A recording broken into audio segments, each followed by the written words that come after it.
Bom, o profeta Eliseu é uma figura conhecida de todos nós.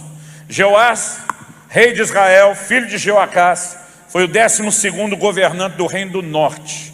Depois de Roboão, filho de Salomão, o neto de Davi, nós temos o reino dividido.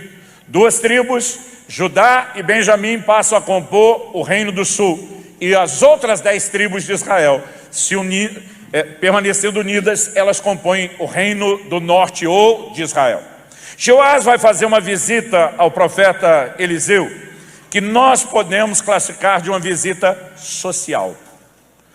A Bíblia diz que Eliseu estava enfermo, da enfermidade da qual haveria de morrer. A gente leu até o versículo 19. No 20, que nós não lemos, nós temos o relato da morte de Eliseu. Eliseu não está apenas enfermo, nas minhas contas, ele está muito velho. A Bíblia não diz que idade ele tinha quando morreu, mas você pode fazer uma suposição a partir do tempo que cada um desses reis de Israel reinou.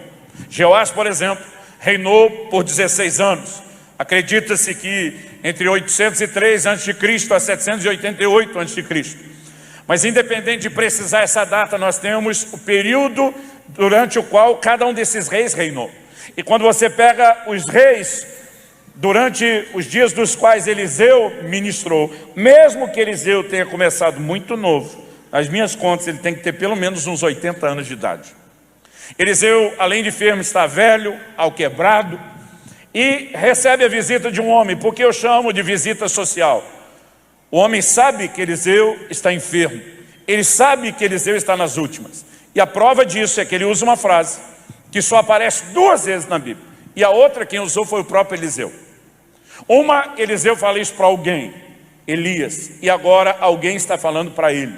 Quando que Eliseu falou isso para Elias? Meu pai, carros de Israel e seus cavaleiros, quando Elias estava para ser levado embora.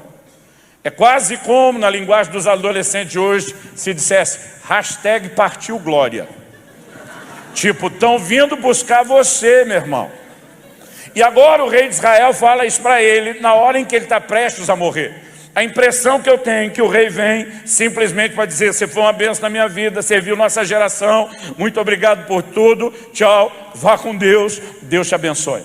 E é nesse momento que Eliseu se permite ser um instrumento divino na vida do rei que veio visitá-lo. O que me ensina uma lição que eu não quero explorar aqui, mas vale a pena mencionar: que os meus e os seus problemas pessoais não precisam ser necessariamente uma desculpa para que a gente não seja bênção de Deus na vida dos outros. Mas nós temos aqui 2 personagens distintos, e para isso eu quero chamar a sua atenção. De um lado, Jeoás, rei de Israel. Do outro lado, Eliseu, profeta do Senhor nos seus dias. E eu quero colocá-los não apenas como pessoas distintas, mas apresentá-los com comportamentos bem distintos. A Bíblia diz no versículo 19 que Eliseu ficou indignado com o rei Jeoás. Essa tradução, indignado ou muito indignado, ela na verdade ainda ameniza um pouco.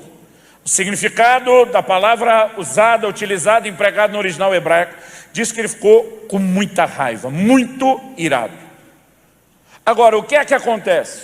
Esse homem, quando veio visitar Eliseu, é orientado pelo próprio profeta a abrir a janela, pegar um arco e flecha, atirar uma flecha. E quando ele atira essa flecha, o homem de Deus, cujas palavras nunca caíram por terra, sempre se cumpriram, começa a dizer: essa é a flecha da vitória do Senhor contra os sírios. Essa é a flecha da vitória do Senhor contra os sírios. O que aquilo significava? Que aquela flecha se transformaria num míssil balístico de alta potência, cairia lá no acampamento do inimigo, destruiria todo mundo? Não. Provavelmente a flecha por si não foi muito longe, ou além do quintal da casa do próprio Eliseu. Mas quando ele está dizendo essa é a flecha da vitória do Senhor, ele não fala da flecha em si, mas do ato de lançá-la. Quando a Bíblia fala que Eliseu é específico sobre a janela que dá para o leste ou para o oriente, me faz pensar que provavelmente é o lado para onde o exército inimigo estivesse acampado. O que basicamente Eliseu está trazendo da parte de Deus para Jeoás é uma promessa: eu não apenas posso, mas eu quero dar vitória a você. Não era um nível qualquer de vitória. O Senhor estava dizendo: você vai ferir os inimigos em Afeca até acabar com eles. A Nova Almeida atualizada, estou usando, diz até acabar com eles. Outras traduções dizem até os consumir. E você só vai entender isso lendo os capítulos anteriores e posteriores, porque essa era uma guerra geracional. Já vinha de antes da geração de Joás e vai continuar depois. Era um problema antigo que nunca se resolvia de forma permanente. Então, nós percebemos que Israel se fortalecia, avançava e conquistava um pouco de terreno. Depois a Síria se fortalecia e recuperava o terreno. E esse vai e vem já vinha durando há muito tempo. Então quando o Senhor disse, você vai ferir o inimigo até acabar com eles, Deus estava dizendo, eu quero te dar vitória plena, completa, total. Eu quero aniquilar esse problema de uma vez por todas. E é diante dessa palavra profética que nós temos detalhes que merecem a nossa atenção. Depois do rei lançar essa flecha pela janela que estava para o leste, agora Eliseu vira para ele e diz, fere o chão ou atira no chão.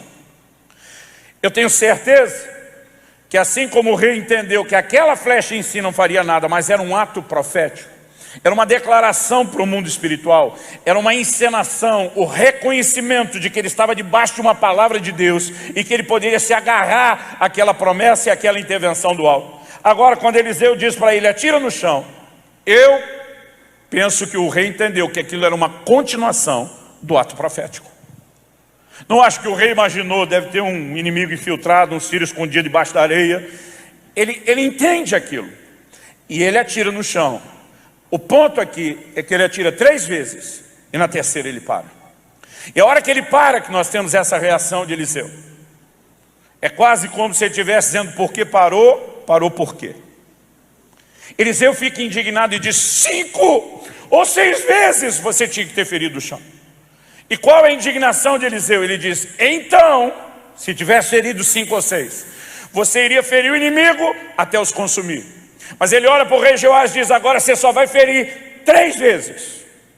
O que me leva a fazer a seguinte pergunta a você. Quem determina a quantidade ou a dimensão de vitórias que você tem? Nós precisamos parar de acreditar que isso é algo unilateralmente decidido ou estabelecido por Deus. Esse homem tinha uma palavra de Deus, de uma aniquilação total sobre o inimigo, de uma vitória completa. Mas quando ele para na terceira flechada, Eliseu diz, então teria ferido. Ele diz, estava à sua disposição, era seu, a provisão era sua, mas com a sua atitude, você reduziu e diminuiu o que Deus quer fazer na sua vida, somente ao nível daquilo que você acredita. Você vai encontrar essa figura no Novo Testamento, quando Jesus, antes de operar ou não determinados milagres, ele usava a frase, seja feito conforme a sua fé. E aí você precisamos entender uma lição importante aqui. De um lado nós temos alguém que ele para na terceira flechada, entendendo o simbolismo daquilo. E a razão pela qual ele para, é porque consciente ou inconscientemente ele estava dizendo, 3 está bom. Nós normalmente não paramos para pensar o que é estar na pele de um rei. Quanto custava uma guerra, não apenas em termos materiais e financeiros, mas quanto tempo da vida de alguém era empreendido, era colocado naquilo. E de repente esse homem olha e talvez ele raciocine, eu não preciso passar a vida inteira brigando. Eu só preciso conquistar um pouco de terreno e garantir um mínimo de paz. E ele decide parar com 3. Mas no momento que ele decidiu parar, ele limitou, ele diminuiu aquilo que Deus tinha disponibilizado para ele. E aqui eu e você temos uma lição importante. Não adianta ter uma palavra de Deus, nem uma palavra profética e nem a palavra escrita, se eu e você não agirmos de forma correta em relação a ela. O profético sempre vai requerer de nós, de mim e de você, uma interação com a palavra que é liberada. A palavra de Deus diz lá no livro de Hebreus, capítulo 3, versículo 19, falando daquela geração que não entrou na terra prometida, diz, vemos que não puderam entrar por causa da incredulidade.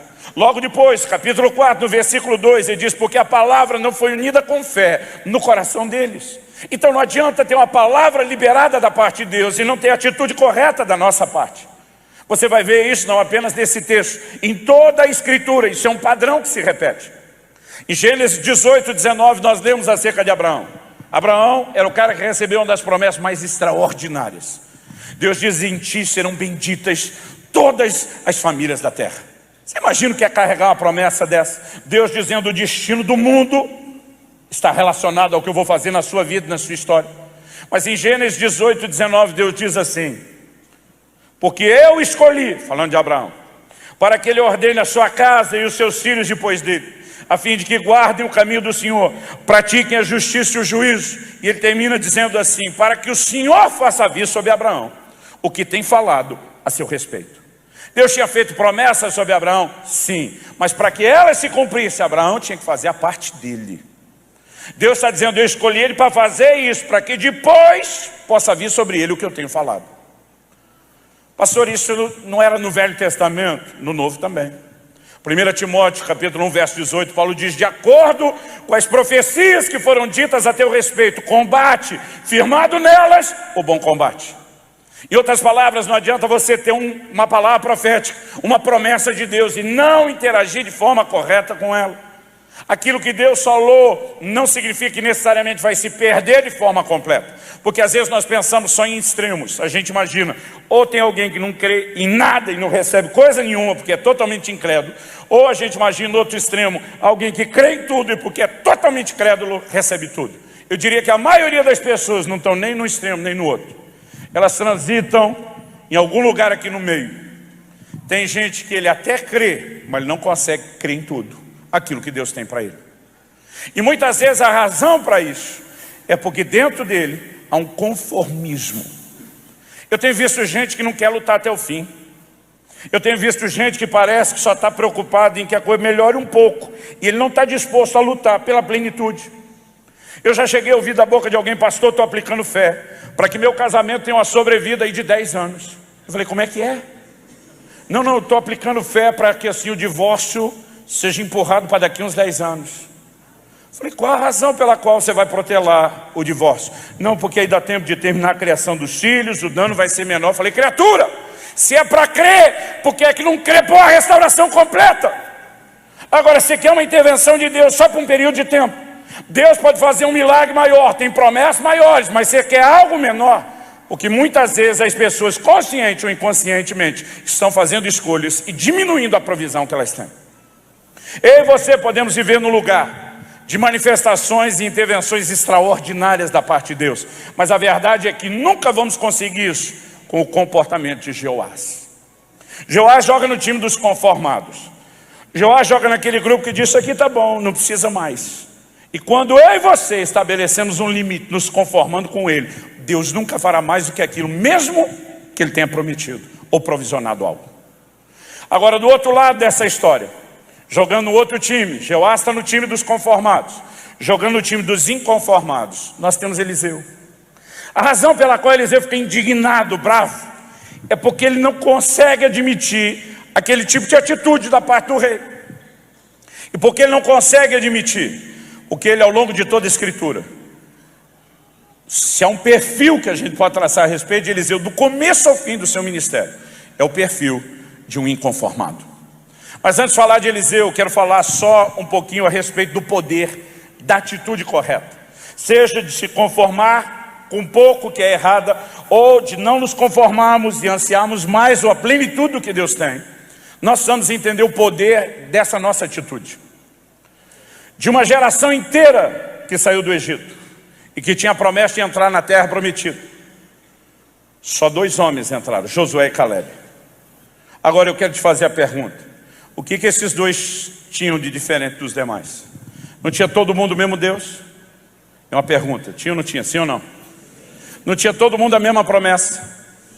Não tinha todo mundo o mesmo problema, o mesmo gigante, o mesmo tamanho do outro lado? Agora, o que é que esses 2 tinham de diferente dos demais? Atitude. Enquanto a maioria está olhando para a circunstância, se abatendo com aquilo, eles se agarram na palavra de Deus, na promessa de Deus. Enquanto os outros estão chorando a respeito dos gigantes, esses 2 começam a dizer: ausentou-se deles a sua segurança, o Senhor é conosco, nós não vamos temê-los, nós vamos devorá-los como pão. Os únicos que entraram. E muitas vezes nós criamos de forma inconsciente uma teologia do sorteio. Parece que alguns se dão bem porque foram contemplados em alguma forma de sorteio celestial. Nós precisamos entender aonde a nossa atitude nos leva. Eu olho para algumas pessoas na Bíblia e elas me chamam a atenção. Um deles é Gideão. Em Juízes, no capítulo 6, um anjo de Deus aparece para Gideão. Estamos falando aqui ainda do poder de uma atitude. Eu não sei como você lê a Bíblia, eu gosto de ler a Bíblia me colocando lá dentro da história, imaginando assim, como eu reagiria, como seria o meu comportamento num momento como esse. E a Bíblia diz que um anjo de Deus apareceu para Gideão. Você consegue imaginar um anjo aparecendo para alguém, ou mesmo para você e falando com você? Como seria a sua reação? Alguns acham que lê a Bíblia de uma forma muito sem graça. Ele está lendo lá, o anjo de Deus apareceu, falou, ele imagina algo tipo assim, o vizinho dando bom dia no portão de casa pela manhã, como fosse em modo normal, acontece toda hora. A Bíblia relata, gente, que quando um anjo apareceu, falou, as pernas amoleceram, tremeram, foram tomados de pavor. Nós estamos falando de uma manifestação sobrenatural, intensa. Eu fico me perguntando, se eu visse um anjo como Gideão viu, se é que eu teria coragem de falar alguma coisa para o anjo.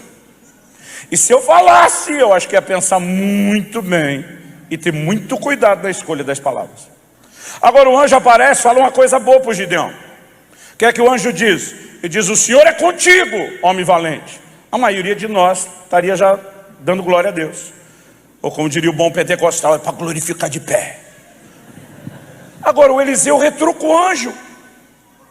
Ele olha para o anjo e diz, se o Senhor é conosco, o que é feito das maravilhas que nos contaram nossos pais. Eu às vezes estava lendo e dizia, tu está maluco, Gideão? Você não tem modos, isso é jeito de falar com o anjo? E pior que se o anjo estivesse falando uma coisa ruim, mas o anjo veio falar uma coisa boa, o Senhor é contigo. Mas eu acho que Gideão nem pensou. Ele simplesmente retrucou. A hora que ele ouve o Senhor é contigo, ele começa a questionar, se o Senhor é conosco, o que é feito das maravilhas que nos contaram nossos pais? Isso é o grito, o desabafo de um inconformado. Ele olha para o anjo como quem diz, se o Senhor é conosco, cadê a unção de milagres da geração de Moisés? Se o Senhor é conosco, cadê a unção de conquista da geração de Josué? Se o Senhor é conosco, porque esse marasmo espiritual, porque essa mediocridade, algo dentro dele está gritando por mais, dizendo, eu não aceito estar no lugar onde eu estou, eu não aceito estar preso onde eu estou. Se o Senhor é conosco, cadê as evidências do sobrenatural? Esse é o brado de um inconformado. Agora eu lhe pergunto, Deus escolheu Gideão por quê? Alguns de nós achamos que Gideão era um inconformado porque Deus o escolheu. Eu ouso te dizer que é o contrário. Deus o escolheu porque ele era um inconformado.